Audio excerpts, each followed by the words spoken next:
Now I have the pleasure to introduce Hamish Chalmers, who I met a year ago actually. He was convening with an academic at Oxford Brookes, a marvellous conference. I really did enjoy it. He's just told me, and I have actually booked my tickets already, 17th November. There's your plug, Hamish. There's a waiting list.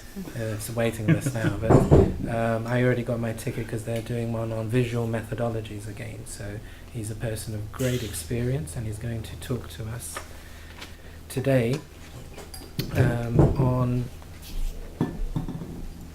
assessing the effects of mediating academic vocabulary, teaching through L1 in linguistically diverse classes in mainstream UK schools. And this is a methodology paper.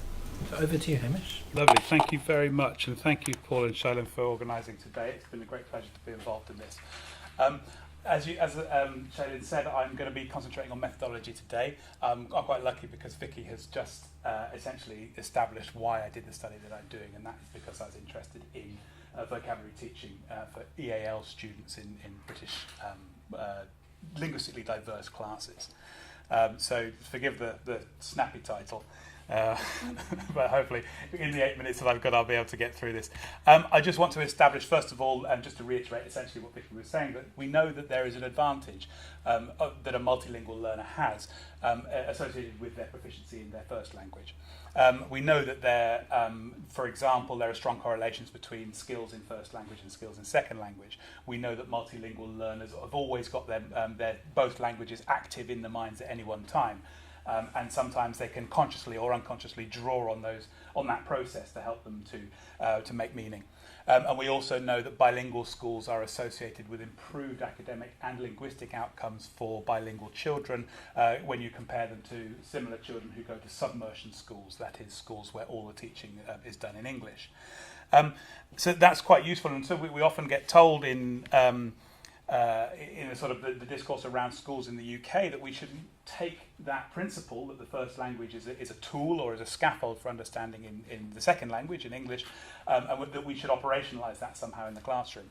So basically the question is, though, will it work like that? So this is my illustration of a typical primary school in the UK. It doesn't look that different to the one that I went to. Although not 100 years ago, a little more recently than that. But what the point is that you've got a linguistically and culturally diverse group of students who are likely to be at those schools. So you can't actually operationalise bilingual programmes terribly easily because you haven't got what Flavin and Chung in a review they did on bilingual education described as a critical mass, that is, enough children to make bilingual education viable. What the question being asked is that can we take the principles that we understand from bilingual schools and put them into linguistically diverse contexts? That would mean having individual strategies or sort of standalone strategies that you could work in the class. People think you can. Here are some examples of people saying use the first language. Here's born from a national literacy document in 2002 saying successful schools use the home languages to support understanding. Pauline Gibbons, who's somebody who's written extensively on how to support language learners in English medium classrooms, says use the first language to explain points of the text when you're reading a book. More recently, colleagues of Ofelia Garcia, who you may know from the translanguaging domain within this research field, says speaking, reading and writing in the home language as well as English can help children to understand academic vocabulary.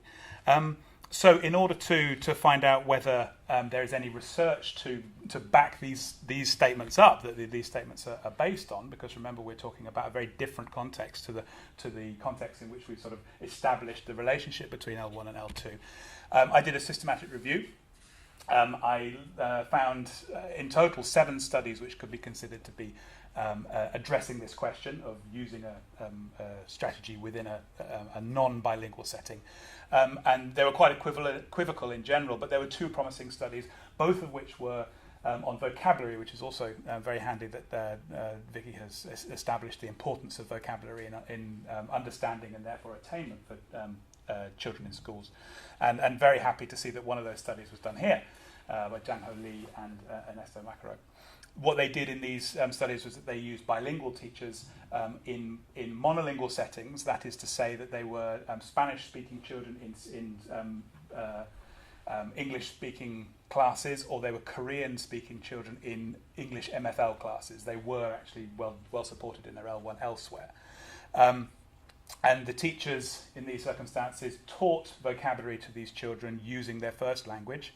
So they would read an English text, they would come across a word that they weren't familiar with, and then the teacher would code switch into Spanish in the first instance and Korean in the second instance to explain what that word meant.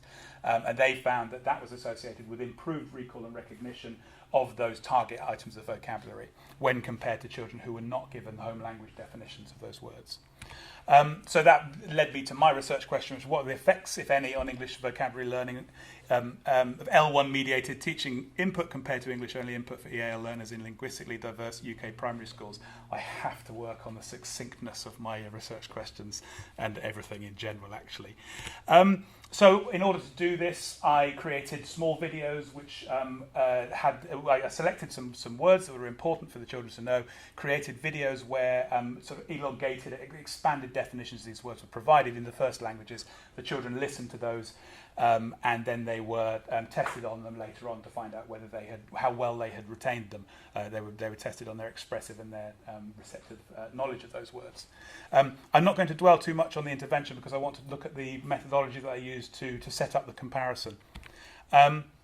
But I wanted to know whether there's a causal link between watching the L1 videos and improved recall and recognition of the target language. That was kind of what I was thinking was going to happen, that you would be able to say L1 mediated intervention causes, hopefully, better understanding of the English vocabulary. Now, invariant causality depends on making comparisons. You can't just say, well, I saw it happen here, and so I can generalize from one instance to every instance. Donald Campbell was a pioneering experimenter in educational research, and he said the very minimum of useful scientific information involves at least one formal comparison and therefore at least two careful observations. And that can be established in a number of different ways. But it's really important, I think, for the comparison to be fair, because if you're going to make a causal inference, you have to know that the comparison that you made was a fair one. And that means making sure that as far as possible everything is equal. For example, you wouldn't want to have do the intervention that I did with a class of children who were extremely proficient in English, but also had a different L1, and compare them to the results of a class full of children who were not very proficient in English, because that wouldn't be comparing like with like. Years ago, in 1930, Monroe and Engelhardt, writing about educational experimentation, said that ideal comparisons are groups of people which are equivalent in all respects that affect learning.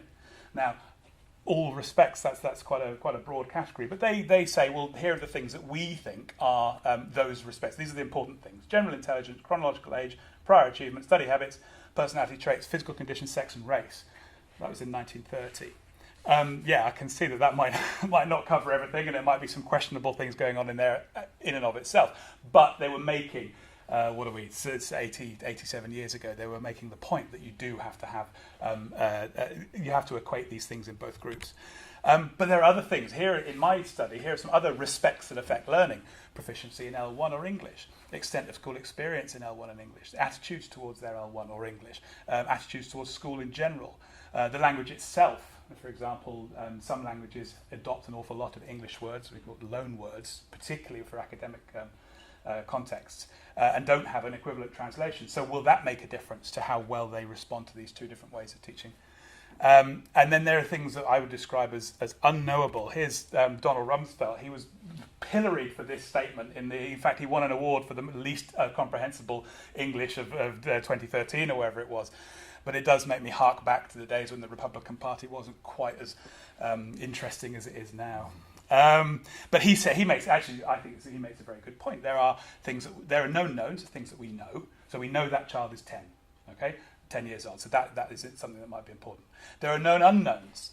That is to say, things that we know that we don't know. So at the moment, I don't know whether this 10-year-old child likes speaking his first language or doesn't like speaking his first language. And then there are also unknown unknowns, things that we don't know. Okay? And an example which is related is, for example, prior to the 1960s, nobody had really heard of dyslexia. Somebody in about 1900 had written about congenital word blindness, but that was it. So we didn't know that dyslexia existed. Therefore, we couldn't say whether dyslexia was an important. We didn't know that the dyslexia has an impact on children's ability to engage in text. I'm going to have to really run through this now. Basically, the point that the way of getting around this is to randomly allocate children from a pool to alternative treatments, alternative interventions, because by randomly allocating to one or another group, you ensure that any differences at the beginning of your study between the average characteristics of the two groups is down to the player chance and is not a non-random bias or a systematic bias. So here's a diagram of a randomized trial. You have two groups. First group, they get intervention A. They're randomly allocated to group 1 or group 2. The next group gets intervention B. You compare the outcomes at the end. I recruited only 40 students, which would give me 20 in each group, which wasn't really very many. And I was worried about power. That means the power to detect a difference if one existed.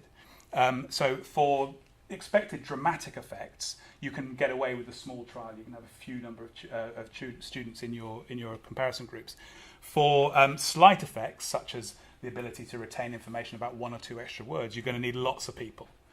So I wanted to look at ways of increasing the power of my study. So rather than using a straightforward comparison as a randomized trial, I use what's called a randomized crossover trial. In these trials, you have both groups get both interventions, but so they start with intervention A, then you test them, and then they do intervention B, and then you test them. So you're comparing themselves with themselves. The problem here is the possibility of order effects, in that there may be a difference over time how these children develop, and you're not accounting for those. So you have a second group who does it in the reverse order. So children were randomly allocated to the 2 interventions, the comparisons were made, and the last thing I want to say about this, it's because sometimes you get dropouts, so children who haven't done well in or aren't enjoying being in the trial might drop out after the first phase, meaning that you have problems with your data at the end. You can't make that within group comparison. You can still go back to the first phase and then do a between group comparison at the end. Thank you for putting up with that rapid work through there. There's my consort flow diagram that goes into more details. And the beauty of this conference is that we have the opportunity afterwards for you to engage with me on my methodology. Thank you. Thank you very much.